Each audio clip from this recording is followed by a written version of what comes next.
द्वादश अध्याय। कुमारजी आज्ञा गर्नुहुन्छ, हे अगस्त्यजी। पार्वतीजीले यतिकैमा सन्तोष मानी बस्नुहुन्न भनी तपको श्रृङ्खला जोडेर नै राख्नुभयो। सप्तऋषि महेन्द्र संवाद। पार्वतीको तपस्याको क्रम। कुशको कन्दनी बोक्राको वस्त्र, हिमालयको जाडो, तीन बार दिनमा स्नान, पाटलाका पातको आहार। यो क्रम 100 वर्ष।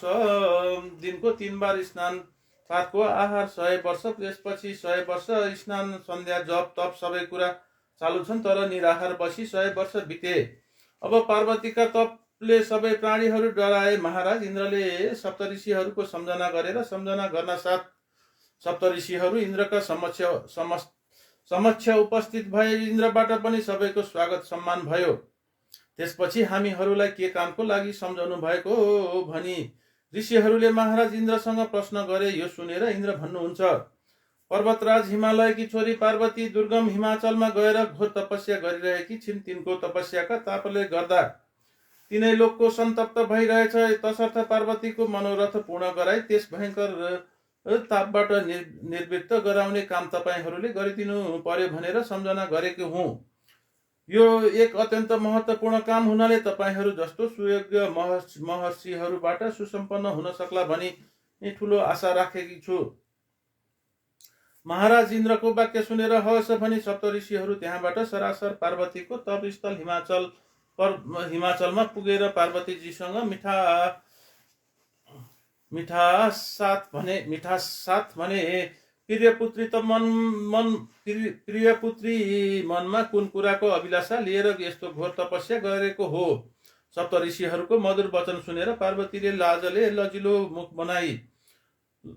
लजिलो मुख गराई आफू मौन व्रतमा रहेकी र सप्तऋषिहरूको सम्मानपूर्वक पूजा गरेपछि मौन व्रत छाडी पूरा गर्ने संकेत गरी ऋषिहरूलाई आसन टक्राई सत्कार पूर्वक पूजा गरी विश्राम गराई भक्ति साथ अभिवादन गरी मौन व्रत समाप्त गरी निवेदन गरिन्, सम्मान्य ऋषिहरू कुन कामको लागि पाल्नु भएको हो।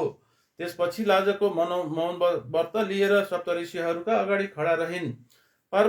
पार्वतीको उज्यालो हँसिलो अनुहार मान्यजन प्रतिको सम्मानको भावना, प्रशंसनीय विनय, पर्वतराजकी एकमात्र दुलारी छोरी भइकन पनि रतिभर मनमा अभिमानको लेस नरहनु आदि गुण देखेर सप्तऋषिहरू अत्यन्त प्रभावित भएर पुनः प्रश्न गर्न लागे। हे पर्वतराज की मैया, यस्तो नौनी जस्तो कोमल गाथ तर यस्तो कठोर तप के को लागि हो। यो सुनि पार्वती भन्छन्, सम्मान्य गुरुवर हो, मेरो मनको कुरा तपाईहरूलाई विदितै छ। किनभने आफ्नो तप शक्तिद्वारा संसारभरका समस्त प्राणीहरूको हित कुरा र मनमा निहित कुरा तपाईहरू आफै जान्नुहुन्छ। तापनि गुरुजनको प्रश्नमा मैले निवेदन गर्न अनुचित नहोला भनेर केही बिन्ती गर्छु। विश्वमा प्राणीहरू कठिन भन्दा पनि कठिन पुरुषार्थ गरेर अत्यन्त दुर्लभ कुरा पनि सुलभ पारी छाड्छन्। कति त देह वा पातयामी, कार्य वा साधयामी, शरीरै समाप्त पार्छु वा कार्यलाई सफल पारी छाड्छु भनी उद्योगमा डटिरहेका देखिन्छन्। म त आकाशको फूलको माला लाएको बन्ध्या नारीको छोराको खोजी गर्न लागे जस्तो छु। किनभने जो स्वभावले नै अत्यन्त दुराधर्ष हुनुहुन्छ र हाल कठिन तपमा संलग्न हुनुहुन्छ, साथै जसका पारमार्थिक क्रियाकलापहरूलाई देवता वा दानवहरू कोही ठम्माएर जान्न र वर्णन गर्न सक्दैनन्, त्यस्ता महादेवलाई स्वामी पाऊँ भनी मेरो तपस्याको उद्देश्य हो। तर हाल उहाँ कामदेवलाई समेत भस्म गरी वैरागी भई अचिन्तनीय तपमा मग्न हुनुहुन्छ। म जस्ती अन्जान नारी अब यस उद्योगमा कसरी सफल हुन सकुनी एवं त्यस्ता महादेवलाई आराधना गरी कसरी रिजाउन सकुनी भन्ने कुराले मेरो मन व्याकुल भएको छ। पार्वतीजीको यस्तो वचन सुनेपछि यिनको मनमा के कस्तो कहाँसम्मको दृढता छ सो बुझी त्यसपछि मात्र प्रस्तुत कुरा गर्न योग्य होला भन्ने विचार गरी सप्तऋषिहरूले पार्वतीलाई भने, देवी हामी केही भन्छौँ, राम्ररी विचार गरी नरिसाई त्यसको उत्तर सुनाउनु होला। त्यसपछि मात्र तपाईलाई जो सकेको सहायता गराउँला भनी प्रश्न गरे। पर्वत राजकुमारी, प्राणीहरूको सुख दुई प्रकारको हुन्छ। त्यसमध्ये एक सुख शारीरिक भोग हो र अर्को सुख मानसिक आनन्द हो। हाम्रा विचारमा नाङ्गा देख्दै डर लाग्दा मसानमा बास गर्ने, खपहरू लिने तनहा बिरूप आँखा भएका, जे गर्ने धुन लाग्यो त्यसैमा लट्टु भइरहने, बेहोसी बौलाहा जस्ता, बौहट्टी घिन लाग्दा समाजको सङ्ग्रह गर्ने, अनर्थै अनर्थको मूर्ति जस्ता, जोगीको स्वभाव भएका भयङ्कर, आफू पनि घिन लाग्दा रगत चुहिने गरी गिदी बोसो, कटकटिएको खप्परको माला लगाउने, त्यसमाथि पनि फुङ्कार मार्ने भयानक सापको गहना पहिरिने, मसानका भूत प्रेत पिशाचहरूका नाइकेहरू अगल बगलमा राखेर बस्ने, बुढा महादेवलाई स्वामी पाई शिरीष फुल जस्तो कोमल गाथ भएकी मैयाको तनमा र मनमा समेत के सुख होला। बरु समस्त देवताहरूद्वारा वन्दना गरिएका जगतका पालनकर्ता लक्ष्मी जस्तीलाई दासी बनाई बसेका विष्णु छन्। स्वर्गीय अमृतका साथै यज्ञ हवि रूपी अमृतको भोग गर्ने महाराज इन्द्र छन्।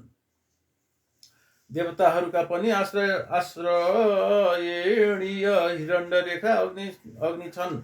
समस्त विश्वका प्राण शक्ति समान वायुदेव छन्। नाना प्रकारका रत्नराशिहरूले परिपूर्ण रहेका धनपति कुबेर छन्। समुद्रका सम्पत्ति मणि मोती आदिले पूर्ण रत्नाकार निवासी राजा वरुण छन्। यिनीहरू मध्ये एक कुनैसँग विवाह गरेमा शारीरिक एवं मानसिक सुख होला। मैया तपाईका पिताजी पर्वतराजकै दरबारमा पनि देवताहरूका दरबारमा समेत दुर्लभ वस्तुहरू परिपूर्ण छन् भने किन तपाईको मन बेकम्बा महादेव माथि मोहनी लाए झैं भएर एकोहोरिएको होला। सप्तऋषिहरूको यस्तो वाक्य सुन्ने बित्तिकै पार्वतीजीले सबै कुरा बिर्सनु भयो। पहिले कुरा थाल्दाखेरि नै सप्तऋषिहरूले नरिसाउनु होला भनी प्रार्थना गरिकन कुरा गर्न थालेका थिए। तर पार्वतीजीले रिसले तातिहाल्नु भयो। रातो भइहाल्नु भयो। लाल आँखा पारी ओठ फरफर पारी बोल्न लाग्नु भयो। दुराग्रही उपर प्रीति राख्नु, बेसनीलाई व्यसनबाट नियन्त्रण गर्न सफल हुनु सम्भव छैन र विपरीत अर्थ लाउनेलाई मुपरीत अर्थमा आकर्षण गर्न कसैले सक्दैन। तसर्थ मलाई तपाईहरूले दुर्मति र दुराग्रही भन्नु ठान्नु भएको छ भने मैले भन्नु पनि केही छैन, तपाईहरूले सुन्नु पनि केही छैन। तापनि म त तपाईहरूलाई प्रजापति तुल्य ठान्छु। ज्ञानका राशि हुनुहुन्छ र सर्वदर्शी समेत हुनुहुन्छ। के तपाईहरू नित्य अनादि शाश्वत जगतका स्वामी महादेवसँग अपरिचित हुनुहुन्छ? उहाँका आचार विचार क्रियाकलापहरू विचित्रका छन्। जुन कुरा ब्रह्मा विष्णु महादेव महेशहरूले राम्ररी जान्न सकेका छैनन्। यो विश्व र यसको वैभव उहाँबाटै प्रस्फुटित भएका महान ऐश्वर्यबाट नै उल्लासमय स्थितिमा रहेको छ भन्ने कुरा तपाईहरूलाई थाहा छैन। यो आकाश कसको मूर्ति हो? अग्नि, वायु, वरुण, पृथ्वी, सूर्य, चन्द्र, वैदिक यज्ञका यजमान यी सब कसका मूर्ति हुन्? समस्त देवासुरहरू भक्तिपूर्वक कसका लिङ्गको पूजा गर्छन्? देवता ऋषिहरू कसलाई ईश्वर मान्दछन्? इत्यादि महादेवका महत्त्व दर्शाउने असंख्य गुणगाथाहरू तपाईहरूलाई थाहा छैन। महादेवकै विभूतिले खडा भएका परिमित ऐश्वर्य हुने सूर्यका सामु जुनकिरी झैं महादेवका सामु निन्याउरा मलिन कुनै पनि देवताहरूलाई म चाहन्न। हे भद्र महर्षि हो, महादेव बाहेक अरू कुनैलाई कहिले पनि मनसा कर्मणा वाचा मैले चाहना गरेकी छैन। यसभन्दा विपरीत कुरा मलाई मन पर्दैन। मलाई यस्तो आदेश दिने तपाईहरू यहाँ रहनुहोस् वा जानुहोस्, तर मेरा सिद्धान्त प्रति समर्थन जनाउने तपाईहरूको अन्तस्करणलाई आफै प्रश्न गरेर जानुहोस्। यस प्रकारको पार्वतीजीको मनको दृढता देखेर आँखाबाट हर्षको आँसु झारी पर्वत राजकुमारी तपाईलाई मुरी धन्यवाद छ भनी अत्यन्त खुसी भई भन्न लागे, पार्वतीजी तपाईको ज्ञान शक्ति अद्भुत रहेछ। महादेव प्रतिको भाव देखेर हामी सबैको मन प्रसन्न भयो। हामीहरू श्री महादेवको अद्भुत ऐश्वर्य जान्न सक्दैनौं। उहाँको महिमा सब तपाईलाई थाहा छ। हामीहरू केवल तपाईको निश्चयमा कतिसम्मको दृढता छ त्यति कुरा बुझ्न भनेर आएका छौं। तपाईको मनोरथ अब चाँडै नै पूर्ण हुनेछ। जस्तो शब्द र अर्थको, सूर्य र प्रभाको, रत्न र धुतीको नित्य र सम्बन्ध छ, त्यस्तै शिवशक्ति समागम पनि नित्य छ। अब आज्ञा होस्, जाउँ, अनेक उपायद्वारा महादेवसँग प्रार्थना गरौं। तपाईँको जो इच्छा हो सोही हाम्रो इच्छा हो। तपाईँ बुद्धि पनि हुनुहुन्छ, नीति पनि। तपाईँको आज्ञा अनुसार गरेको हाम्रो प्रयास शङ्करजीबाट सफल गराइदिनु हुनेछ भनी पार्वतीजीबाट सम्मान र शुभेच्छा पाई सप्तऋषिहरू जहाँ महादेव हुनुहुन्थ्यो उहाँ गए। त्यहाँ हिमालमा भगवान शङ्करका तपस्याको कुटीमा द्वार त्यहाँ हिमालयमा भगवान शङ्करको तपस्याको कुटीमा द्वारमा वीरक हातमा बेतको छडी लिएर खडा थिए। उनीसँग गई सप्तऋषिहरूले भने, हामीहरू आवश्यक कार्यवश महादेवको दर्शन गर्न आएका छौँ। यो सुनेर वीरकले अहिले स्वर्ग गङ्गामा सायकालको सन्ध्या गर्न पाल्नु भएको छ, केही बेर प्रतीक्षा गर्नुहोस्। सन्ध्या कर्म सकिएपछि बिन्ती चढाउला भने सन्ध्या कर्म समाप्त भएको चाल पाएपछि भगवान शङ्करका सामु गई विनय साथ घुँडा टेकी नमस्कार गरी वीरकले सप्तऋषि पाल्नु भएको छ भनी बिन्ती चढाए। यो सुनि आँखीभौँका इसाराले भित्र ल्याउनु भन्ने आज्ञा दिनु भएर शिरको इसाराद्वारा वीरकले परैबाट ऋषिहरूलाई डाकी भित्र प्रवेश गराए। हडबडी सात पगरी बाँधेर मृग चर्मका वस्त्र पहिरेका सप्तऋषिहरूले हातमा स्वर्गीय फुलहरूलाई भगवान शिवजीका विभूतिद्वारा सिद्ध गरिएको वेदीका भित्र जहाँ शिवजी विराजमान हुनुहुन्थ्यो त्यहीँनिर पुगेर पाउमा पुष्पाञ्जली चढाई भगवानको दर्शन गरे। भगवानको प्रेमपूर्ण दृष्टि पाएका महर्षिहरूले भक्तिपूर्वक स्तुति सुनेपछि उपसंहार मिलाई बृहस्पति झैं भगवान शङ्कर बोल्न लाग्नुभयो, सप्तऋषि हो, तपाईहरू यहाँ आउनुभएको काम मैले जाने। यस लोकको कल्याणको लागि विधिको विधान पनि के कस्तो परिबन्धसँग मिलाउनु पर्ने हो सो पनि बुझिसकेकी छु। यसमा मेरो पनि केही व्यक्तिगत कल्याण रहेको छ, तर लोकको विधि व्यवहार पनि मिलाउनै पर्छ। सबै रहस्यको कडी मुख्य हिमालयकी कन्या भएर जन्मेकी महाशक्तिकी अवतार आर्या पार्वती देवी हुन्। यो समस्या सुल्झाएर देवताहरूको कामको टुङ्गो लाउन सबैलाई आतुरी परेको छ हो। तथापि दुनियाँको चलन पनि विचार गर्नुपर्दछ। लोक मर्यादा पालन गर्नु पनि ठुलो धर्म हो। तपाईहरूका सत्प्रयास पूर्ण कार्यमा मेरो हार्दिक समर्थन रहनेछ। तसर्थ यस कामको व्यवहार जे जस्तो रूपमा मिलाउने हो त्यो तपाईहरूद्वारा मिल्न सक्छ, सो मिलाई मलाई जानकारी गराउनुहोस्। सप्तऋषि मेनका संवाद। भगवान शङ्करको यस्तो स्वच्छ सागरभित वाक्य सुनेर सप्तऋषिहरू साह्रै नै प्रसन्न भएर त्यहाँबाट भगवान शङ्करको आज्ञा अनुसार पार्वतीजीका साथ शङ्करको विवाह गराउने सम्बन्धमा लोक मर्यादा मिलाउने कामको अभिभारा बोकेर सप्तऋषिहरू पर्वतराज हिमालयका राजभवनमा पुगे। हिमालयले पनि सप्तऋषिहरूको मान मर्यादासँग सम्मान गरे, विश्राम गराए। त्यसपछि कुराकानी चल्यो। सप्तऋषिहरूले महाराज इन्द्रसँगको कुराकानी, पार्वतीजीसँगको संवाद सबै सुनाए र क्रमैसँग महादेवसँग भेटघाट गरिकन छलफल विवाह विमर्शको फलस्वरूप तपाईँकी कन्या आर्या पार्वतीजीको विवाह लोक शङ्कर भगवान श्री शिवसँग हुनु परम आवश्यक छ। यो कुरा विधिका विधानको सारगर्भित महान सफल उद्देश्य हो। यो रहस्य बुझ्नुभएका भगवान शङ्करले तपाईँकी कन्याको चाहना गर्नुभएको छ। देवादिदेव महादेवले स्वयं तपाईँकी कन्याको चाहना गर्नु ठुलो भाग्यको कुरा हो। तसर्थ उहाँका बाहुलीमा कन्यादान गरी आफ्नो र आफ्नो कुलको उद्धार गर्नुहोस् र देवताहरूको ठुलो काम यसबाट पूर्ण हुन जानेछ र जगतको पनि यसबाट उद्धार हुनेछ।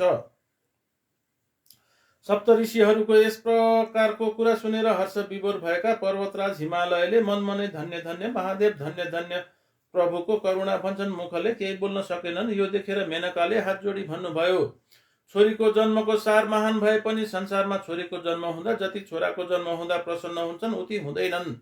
यस्ता प्रसङ्गले त्यस्तो भएको होला। कुल, शील, उमेर, रूप, श्री सम्पदाहरूले युक्त भएको वर छ भने त्यसलाई अनुनय विनय गरी बोलाइ नमागेको भए पनि फकाइ फुलाइ छोरी दिनु पर्दछ। तर कठिन तप गर्ने अघोर रूपका शङ्करजी शिरीष कोमल हाम्री कन्याको लागि योग्य हुनुहुन्छ वा हुनुहुन्न, यो सबै कुरा विचार गर्नु हुन र हाम्री मैयाको मनसा के कस्तो छ सो पनि यथार्थ रूपमा बुझेर काम कुराको टुङ्गो लगाउनु उचित पर्ला। मेनकाको यो कुरा सुनेर सप्तऋषिहरूले भने, महारानी शङ्करको ऐश्वर्य के कस्तो छ भन्ने कुरा त समस्त देवताहरू जसको पाउमा दर्शन गर्न आफूलाई अहोभाग्य ठान्दछन् र जसलाई अतुलनीय महान ऐश्वर्य हुनाले महेश्वर भन्दछन् र जुन महेश्वरलाई स्वामी पाऊँ भने तपाईँकी मैया आर्या श्री पार्वती दुष्कर तप गरी त्यस तपको उद्धापन समेत गरी व्रत समाप्त गरी बस्नु भएको छ। यो सबै यथार्थ खबर बुझेर हामीहरू यहाँ आएका हौँ भनी पर्वतराज हिमालयलाई सँगै लिएर पार्वती बस्नु भएको ठाउँमा सप्तऋषिहरू गए। घिउ र समिधा होम गर्दा दन्केका अग्निका ज्वाला झैं तपस्याका तेजले भरभराउँदो मुहार भएकी आर्य पार्वतीजीको दर्शन पाए। विनयपूर्वक हात जोडेर स्नेहपूर्वक बिन्ती गरे। आर्य पार्वती तपस्या सफल भयो। अब पुनः यस्तो कठोर तप गरी यस्तो सुकुमार रूप सुकाउनु योग्य छैन। बुबाज्यूको साथ लागेर हिमालयको राजभवनमा पाल्नुहोस्। हामीले आर्यका बुबाज्यू र तथा मुमाज्यूसँग समेत तपाईँका मनको अभिलाषा बिसाइसक्यौं र श्री भगवान शङ्करलाई पनि मनाइसक्यौं। सबै प्रबन्ध मिलाई यहाँ आएका हौं। तसर्थ बुबाज्यूका साथमा लगेर अब राजभवन पाल्नुहोस्। भोलिकै शुभ मुहुर्तमा विवाहको माङ्गलिक विधान गरिहाल्नु पर्दछ। शुभस्य शीघ्रम, शुभ कार्यको सम्पादन चाँडै गर्नु पर्दछ। हामीहरूले आज्ञा पाऊँ। श्री महादेव शङ्कर गन्धमादन पर्वतमा राज भएको छ। उहाँ गई लावा लस्कर लिए बरियात साथ भगवान शङ्करलाई हिमालयको राजभवनमा विवाह कौतुकमा ल्याउनु पर्यो। यो सुनेपछि आफ्नो तप सफल भयो भन्ने सम्झी हर्षित भई पार्वतीजी बुबाज्यूसँग हिमालयको राजभवन जानुभयो। त्यो शुभ मुहुर्त कतिखेर आइपुग्ने बेग्रताले गर्दा त्यो रात पार्वतीलाई 10,000 वर्षभन्दा पनि लामो लाग्यो। हिमालय र मेनकालाई छोरीको विवाह भोलि नै गर्नुपर्ने भएकाले कामको चटारो के कति पर्न गयो। त्यो छोरीको विवाह गरेका आमा बाबुलाई मात्र थाहा हुने कुरा हो। उता गन्धमादनमा पुगेर भोलि नै विवाह गर्ने कुरा टुङ्गो लाग्यो भनी सप्तऋषिहरूले श्री शङ्करजीका समक्ष बिन्ती चढाए। महादेवका बाबु न आमा, अब विवाहको कामको यो सारा अभिभार कसले आएर सम्हालिदिने हो। पर्यो बडो फसाद।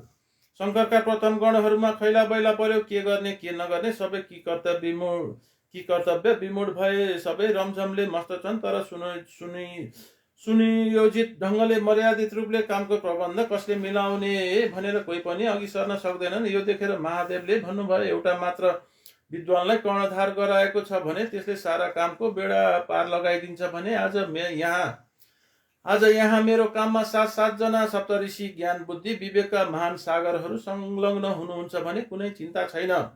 उहाँहरूका निर्देशनमा उहाँहरूको अनुशासनमा रही काम गर्नु। कौतुक मण्डपमा, ज्योति कोठामा, दान दक्षिणामा, खानपान गहनाका काममा ऋषि पत्नीहरूलाई तैनात गर्नु सप्तऋषि हो। यो अभिभार तपाईँहरूले आरम्भदेखि उठाउनु भएको हुनाले पार लगाएरै छाड्नुहोस्। महादेवको यस्तो आज्ञा सुनेर विनय साथ सबै ऋषि पत्नीहरूले बिन्ती चढाए। भगवान प्रभुको प्रतापमा, प्रभुका कृपालेमा यस काममा हामीहरू कर्णधार भई सजिलैसँग बेडा पार लगाउन सक्नेछौँ। केही चिन्ता छैन। अब सप्तऋषिहरूको नेतृत्वमा गन्धमादन पर्वतमा महादेवका विवाहको साजसज्जा हुन थाल्यो। जन्तीको सम्मान व्यवस्था। हिमालयका दरबारमा पर्वतराजका इष्टमित्र कुल कुटुम्ब प्राय पर्वतहरू नै र नदी नाला सागर सिन्धु आदि थिए तापनि ती सब दिव्य आदि दैविक स्वरूप लिएर रत्नराशि खर खजाना सर सामान लिँदै एक गरेर घुइँचो लाएर ठेलमठेल भई जम्मा भए। देवादिदेव श्री महादेव ईश्वरेश्वर श्री महेश्वर, जसका राजेश्वर धनेश्वर कुबेर, महान मित्र, अणिमा महिमा गरिमा लधिमा प्राप्ति प्रकामता, ईशिता एवं वसिता समेतका महासिद्धि र अरू असंख्य सिद्धि लघु सिद्धि समेतका सिद्धिहरू जसका सेवामा निरन्तर लागिरहेका हुन्छन् र जसका पाउमा महेन्द्र समेत देवताहरूका मुकुट सहित शिर झुकिरहेका हुन्छन् र सारा ज्ञानी विद्वान योगी समेतका चिन्तनशील महापुरुषहरू जसका आराधनामा सदा जुटिरहेका हुन्छन्। आज उहाँ जस्ता महान महेश्वर वरको रूपमा हिमालयका राजभवनमा आउनुहुने भएकाले उहाँको मान मर्यादा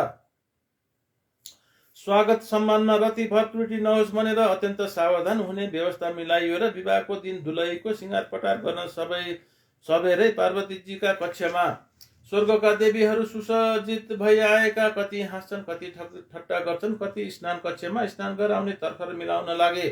कति पोसाकहरूको तयारीमा लागे, कति गहनाहरूको जोडी मिलान गर्ने र कुन सुहाउँछ कुन सुहाउँदैन भनी हेर्न लागे। कति टिकाटाला माहुर केस काइयो जुरो चुल्ठो लेपन चूर्णन अलका कुन्तल बिन्दी लाली आदिको जाँच पडताल गर्न लागे। कति सुगन्धित तेल अत्तर चुरा बाला बाजु रैया बन्दी छल्ला पैरी कल्ली औँठी सिक्री कण्ठहर मङ्गलसूत्र कटिसूत्र काञ्जी नुपुर चूडामणी मुकुट कुन्तल ग्रवेक लम्बन लम्बिका उरुसूत्रिका सतलतिक हार कर्णपुर गच्छा गुच्छार्थ गोस्तन एकाबली नक्षत्र माला किङ्किणी तुला कोठी पहिराउने काममा लागे। कति बुकुवा अष्टसुगन्धी यक्ष कर्दम कुकम केशर चन्दन गोरोचनहरूद्वारा लेपन अनुलेपन तिलक चित्रक आदि गराउने केश प्रसाधन धूप शोषण मार्जन सुगन्धीकरणहरूमा परिहार्य वर्म कथा क्षेपन आच्छालन समेत गर्न लागे। सबै ऋतुहरू आफ्ना ऋतुकालका फल फूल समेत प्रस्तुत गर्न लागे। वायु र वर्षाले हिमालयको राजभवन झाड बढाएर लिपोत गर्न लागे। स्वयं लक्ष्मी आई त्यस भवनमा साजसज्जामा लागिन्। कान्ति रिद्धि तछाड मछाड गरी भित्र पसे। चिन्तामणि आदि रत्नहरू कल्प वृक्षहरू औषधि दिव्य औषधि रस धातु समुद्र नद नदी सिन्धु सागर सबैले हिमालय पर्वतको महिमा बढाउन कुनै पनि कसर नराखी काम गरे। स्थावर जङ्गमदेखि चराचरले आफ्ना वैभव राम्ररी देखाए। हिमालयका आज्ञा अनुसार मेरी प्रिय छोरीको शुभ विवाहमा वरियाताको माङ्गलिक यात्रा गरी पाउ कष्ट गर्नुभई कन्यादान ग्रहण गर्नुहुन पाल्नुहुन श्री महादेवलाई निवेदन चढाएको पत्र फलफूल पान मिठाई समेतको सगुन द्रव्य समेत लिई मङ्गल बाजाका साथ ब्रह्माण्डहरू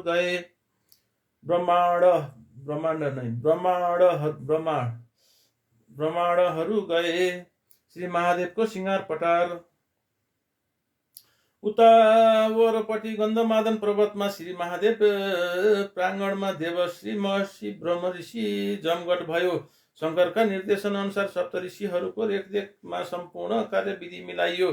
सबका सब दिव्य अलङ्कारहरू आदि दैविक रूप लिएर निर्मल स्वच्छ बानकिला भई सेवामा उपस्थित थिए। भगवान शङ्करको जटाजुट कसेर टिटिक्कसँग चिटिक्क पारी त्यसमा आँखा घुमाई हेरी भाव भक्ति साथ चन्द्रखण्डलाई उज्यालो हुने गरी ब्रह्माजीले बाँधिदिनु भयो। शिरमा विशाल खप्परहरूको माला चामुण्डाजीले बाँधेर महादेवलाई हाँसी हाँसी भन्नुभयो, भगवान चाँडै छोरा पाउनुहोस्, त्यस्तो छोरो होस् जसले सम्पूर्ण दैत्य दानवहरूको कुललाई संहार गरी त्यहाँ बगेका रगतले समस्त गणसहित मलाई बेसरी तृप्त पार्न सकुन्। विष्णुले महादेवलाई उत्तम रत्नहरू खचित भएको मुकुट शिरमा पहिराएर मणि र अग्निज्वालाले झलझल परेका नागहरूको कुण्डलहार जनै कन्धनी कङ्कण केउर आदि बनाएर पहिराइदिनु भयो। वायुले धवलागिरी जस्तो अग्लो सेतो बलियो तिखा सिंह भएका अजङ्गको साँडे जसमा महादेवलाई चढाएर लानु छ त्यसलाई सिंगारेर शङ्करका तिनै आँखालाई अग्नि सूर्य चन्द्रमाहरूले अति उज्जवल पारिदिए। सेता चाँदीका बट्टामा राखेको सेतो चिताको भस्म लिएर आफैले शिरमा लगाउनु भयो। नरकङ्कालको माला पनि आफैले पहिरिनु भयो। शङ्करका नगरका तोरणद्वारमा आफ्ना दलबल सहित स्वयं यमराज द्वारपाल हुनुभयो। कुबेरले ल्याएका नाना भाँतीका रत्नहरूका बाहुबाला छाडेर बाहुलीमा शेषको र नागपत्नीको बाला पहिरी दुई कानमा बासुकी र तक्षकको कुण्डल लगाउनु भयो। वरुणले ल्याएका कमलका माला सहित विभिन्न फूलका गुच्छाहरू पहिरिनु भयो। प्रथम समेतका विभिन्न गणहरूका प्रमुखहरू सबै आई विरकसँग निवेदन गरे कि भगवान शङ्करजीसँग बिन्ती गर्नु पर्यो। पोसाक सिंगार सम्पन्न भयो होला। मुहार नजर गराउन सातै समुद्रहरू दर्पण बनेर आइरहेछन्। विरकले आज्ञा अनुसार दर्पण रूपी समुद्रहरूलाई भित्र लगे महादेवले आफ्ना मुहार हेर्नुभयो। यसै बेला विष्णुले भैमा घुँडा टेकी हात जोडी महादेवसँग बिन्ती गर्नुभयो, भगवान यो कल्याणकारी रूपद्वारा अत्यन्त शोभायमान हुनुभएको छ। समय अनुकूल ठानी मातृकाहरूद्वारा त्यहाँ रतिलाई अगाडि ल्याउन विष्णुले सान गर्नुभयो र रति उपस्थित गरिन् र सबै मातृकाहरूले बिन्ती गरे, भगवान यिनका पति कामदेव भस्म हुनाले भगवानका यस कौतुकमा रति दर्शन गर्न आएकी छिन् जो आज्ञा महादेवको यस मङ्गल यात्रामा रतिको कुरा कहाँ हेर्ने कसरी सुन्ने बायाँ हातले इसारा गरी हटाउने आज्ञा गर्नुभयो।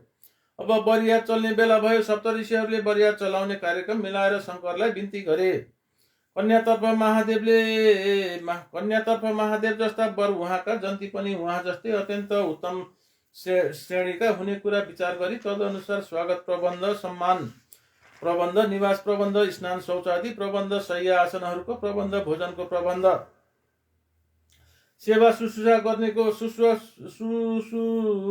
गर्नेको प्रबन्ध, मनोविनोदको प्रबन्ध, रमणीय दृश्यावलोकनको प्रबन्ध आदि समस्त आवश्यक प्रबन्ध मिलाइयो। चामल, दाल, पिठो, नुन, मसला, फलफूल, मेवा, साग सब्जी, मिष्टान्न, गुड, सक्कर, चिनी, मिस्टीहरूका पहाडै खडा भए। दूध, दही, घिउ, महका बढे पोखरी नै तयार पारिए। लत्ता, कपडा, सुन, चाँदी, भाँडाकुँडा, मुगा, मोती, हिरा, पन्ना, मणिक, मर्कत आदि रत्नहरूका रास लागे। कौतुक मण्डप, विवाह वेदी आदि समेतमा बाँसका लिङ्गा, केराका थम्मा, पञ्च पल्लवहरू, फुलमाला, गुच्छा, लावा, कलश आदि सजाउने काम सम्पन्न भयो। रत्नहरूका र उजेली जडीबुटी आदिका थरीका दीपावलीका ताती लागे। पूर्ण प्रबन्ध मिलाइयो। गन्धमादन पर्वतमा उपस्थित रहनुभएका सप्तऋषिहरूले विवाह गर्ने शुभ लग्न, ज्योतिष शास्त्र, धर्मशास्त्र समेतका आधारमा हेरकोर गरी अति उत्तम शुभ मुहूर्त निकाली लग्न पत्र लेखे। तदनुसार विवाह गर्ने शुभ मुहूर्त तिथि मिति यस प्रकारको थियो। मार्ग शुद्धि 15 सोमबार लग्नका स्वामी लग्नमा रहेर बुध र चन्द्रमाको योग परेको र शुद्ध नक्षत्र पूर्ण चन्द्रमा भएको, पाप ग्रहको दृष्टि नपरेको र शुभ ग्रहको दृष्टि रहेको, पूर्ण अटल सौभाग्यदायी, सर्व सौख्यकारी, उत्तम सन्तान उत्पादनकारी, अविच्छिन्न दाम्पत्य प्रेम प्रदायी, भाग्यवश सम्पन्न हुन आएको यो शुभ लग्नमा महामाया श्री पार्वतीको श्री महादेवबाट पाणी ग्रहण गर्नु भई विवाह गर्न अति उत्तम छ भनी विधिवत उल्लेख गरिएको थियो। यस प्रकारको साइत पत्र, साइत पाटा माङ्गलिक यात्रा पूर्वक ब्रह्माण्ड र ज्योतिषीहरू समेत साथ लगाई हिमालयका राजभवन लगियो। पुण्यहा वाचन, पूर्ण दही, अक्षता, दुबो, सर्स्यौं, हलेदो, फलफूल समेत नजर गराई माला टक्राई पार्वतीलाई कौतुक मण्डपमा विवाहको शुभ मुहूर्त लग्न पत्र पढेर बित्ती चढाइयो। यस हर्षको उपलक्ष्यमा ब्रह्माण्ड ज्योतिषीहरूलाई उत्तम वस्त्र, सुन, रत्नहरू दियो। यति काम सम्पन्न गरी ज्योतिषीहरू गन्धमादन पर्वततर्फ फिर्ता आएर श्री महादेवलाई हिमालयको राजभवनको साजसज्जा बारे बिन्ती चढाए। बरियात चलाउने कार्यक्रम। यस उपरान्त सप्तऋषिहरूले विरक्जीलाई भन्नुभयो, विवाहादि मङ्गलिक कार्य यात्रासु द्विज स्वादर्श पूर्वाणि मङ्गलानि पुरुनचेत। अर्थात् विवाह आदि माङ्गलिक यात्रा बरियातहरूमा दर्पण, एना समेत माङ्गलिक वस्तुहरू र ब्रह्माण्डहरूलाई अघि लगाउनु। माङ्गलिक वस्तुहरू 8 मानिएका छन्। दर्पण, कलश, कन्या, तथा सुमनो, सोदक्षता, दीपमाला, ध्वज, लाजा, सप्रोक्त चाष्ट मङ्गलम। अर्थात् दर्पण, कलश, कन्या, फलफूल, दुबो, मालाका थलिया, राता दही, अक्षताका थलिया, पानस, झाड आदि बत्तीहरूका लाम, ध्वजा पताकाहरू, अबिर गुलालहरू सहित लावाका छाप्रीहरू। यो सुनेपछि विरकले शास्त्रीय विधि विधान र कुल वृद्धहरूको परम्परा समेत ध्यानमा राखी बरियात चलाउने कार्यक्रम सुनाए, जसमा सबभन्दा अगाडि पञ्चे बाजा, नौबत बाजा, डिडिम, डमरू, महु, ढक्का, भेरी, सिंह भेरी, कर्नाल, नरसिम्हा, तुरही, झ्याली, पणय, आनक, गोमुख, हुडुक समेतका जातका बाजा बजाउने नरगछीहरू। त्यसपछि काक, भुसुण्डी जस्ता विभिन्न वाद्यधारी भुसुण्डीहरू, अश्वमुख, छागमुख, सिंहमुख, गजमुख आदि किन्नरहरू। त्यसपछि स्वर्गीय दिव्य बाजा गाजा सहितका गन्धर्वहरू। त्यसपछि लौकिक र शङ्करका भक्तगणका बाजाहरू। त्यसपछि ऐना, चम्मर, पंखा, आर्स, गुर्जर र हवलाका मालाहरू। त्यसपछि कलश, झल्लरी, छाता, कस्यौली मड्यौली र मङ्गल गीत गाउने मङ्गलेया महिलाहरू, त्यसपछि दही ठेकी समेतको भात, त्यसपछि स्वस्तिका वाचन पढ्ने वैदिक ब्रह्माण्डहरू दुबोको माला, फुलमाला, गुच्छा र जात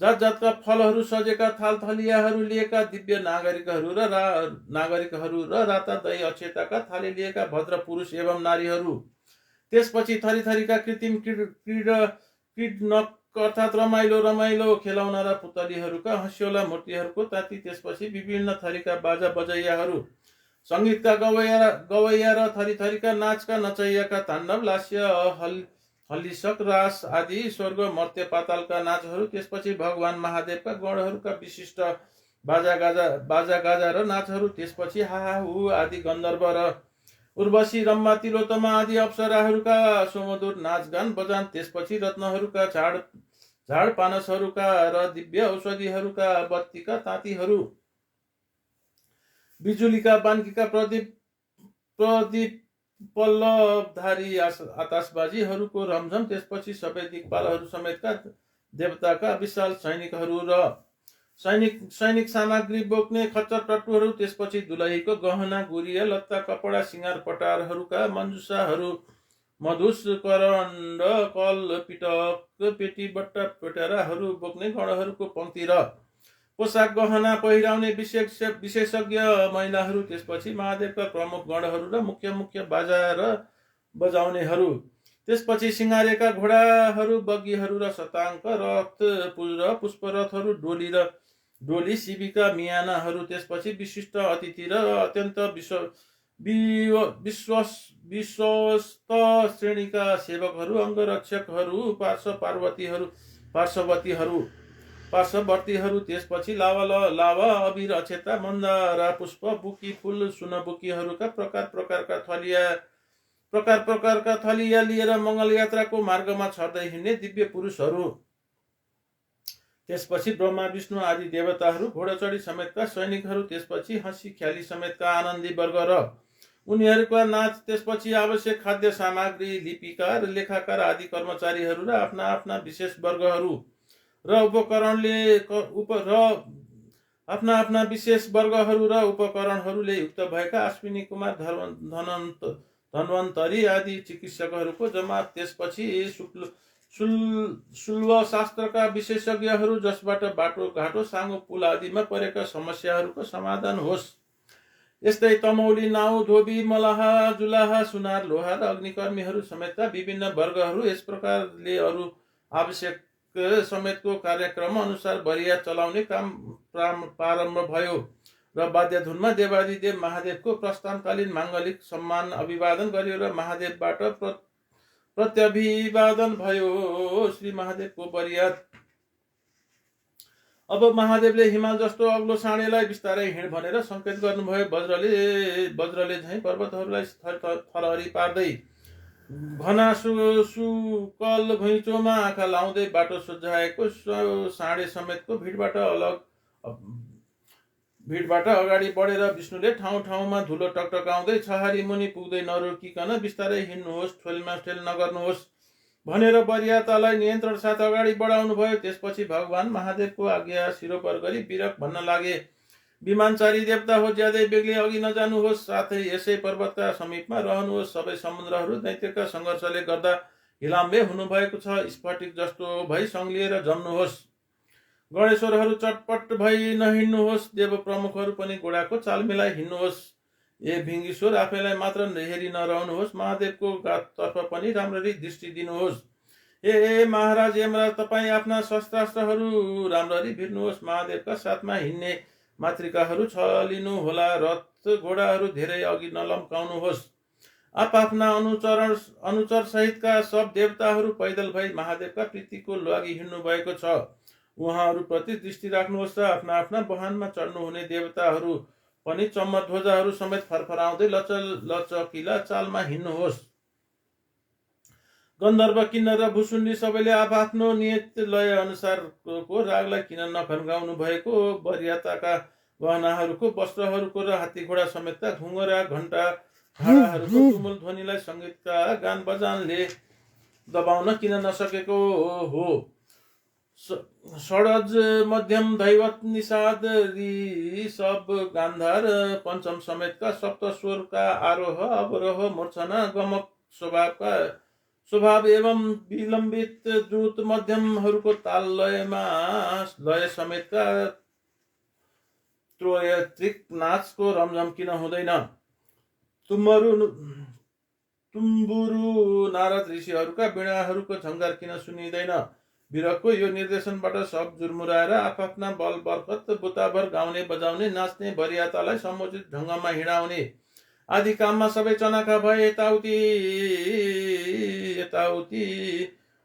कनखा नगरी निर्दिष्ट काममा लागे आफू पनि आनन्दमा मग्न छन्। हर्षले विभोर छन् चराचर समेतको जगतलाई आनन्दित एवं चित्रित गराउँदै दिशा दिशाका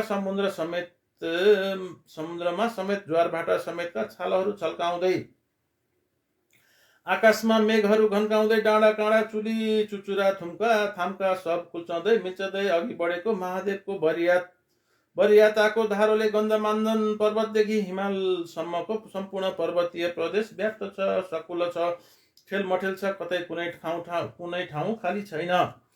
सुनका झल्किने हजारौं तोरणद्वारहरू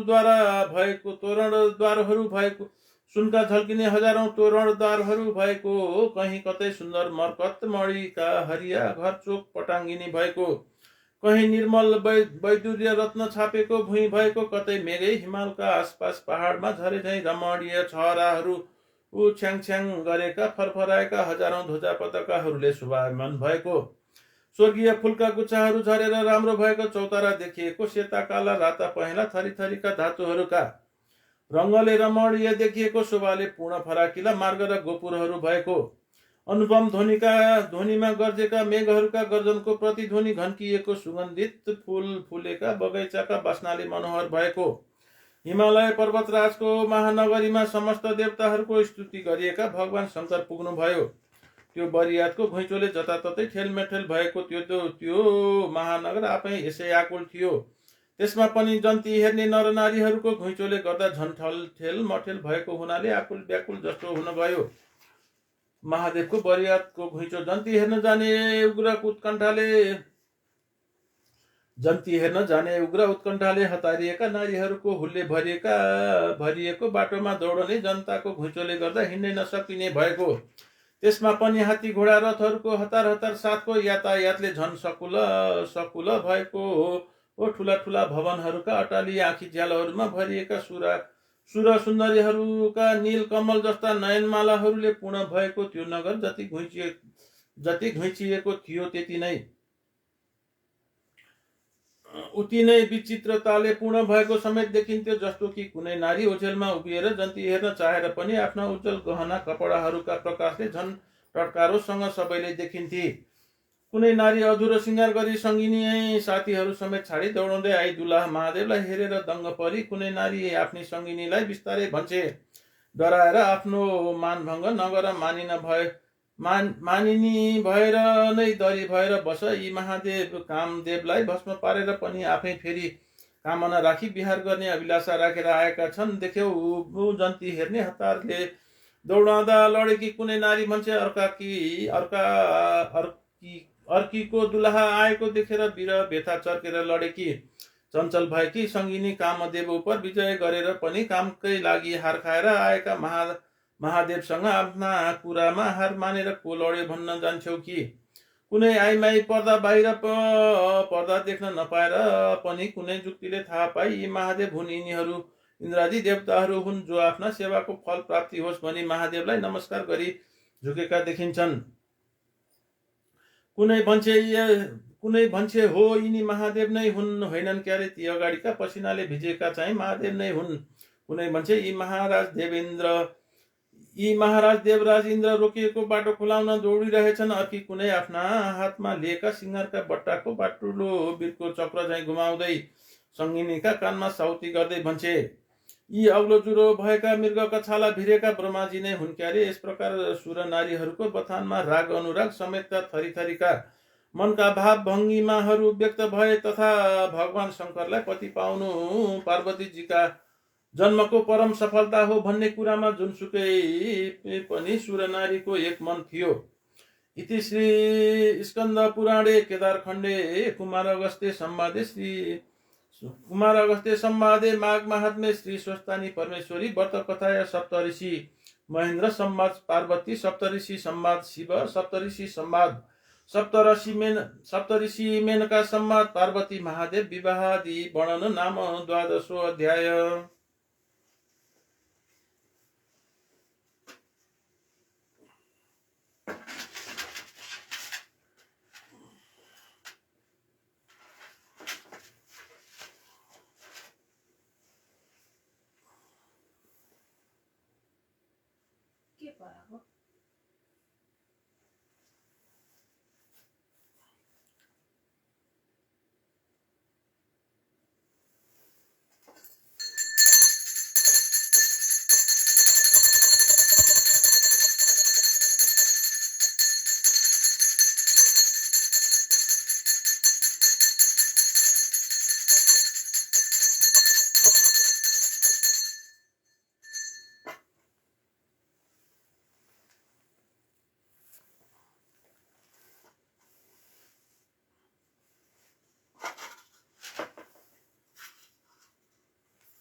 उपनयतु मंगलव सकल जगन मंगलालय श्रीमान दिनकर किरण निबोधित नव नलिन दल निवेक्षण कृष्ण काले बसन्तु प्रजन्य पृथ्वी सस्यशालिनी दशवो छेव रहित प्रमाण सन्तु निर्भय पुत्रा पुत्रिणा सन्तु निर्भय निर्धना सदना सन्तु जीवन्तु शारदा शतम तत्रैव गंगा यमुना च तत्र गोदावरी सिन्धु सरस्वती च तीर्थानि सर्वाणि बसन्ति तत्र यात्रोच्युत द्वारा कथा प्रसंग या कुन्देतु साराहार धवला या शुभ्र वर्षाविता या वीणा वरदण्ड मण्डितकर या श्वेत पद्मासना या ब्रह्माच्युत शंकर प्रभृति देवै सदा वन्दिता सामां पातु सरस्वती भगवती निशेष जाड्यपाः कायेन वाचा मनसेन्द्रियर्वा बुद्ध्यात्मना वा वासुनेत स्वभावात् करोमि यत् सकल परस्मै नारायणी इति समर्पयत् श्री स्वस्तानि परमेश्वरे नमः।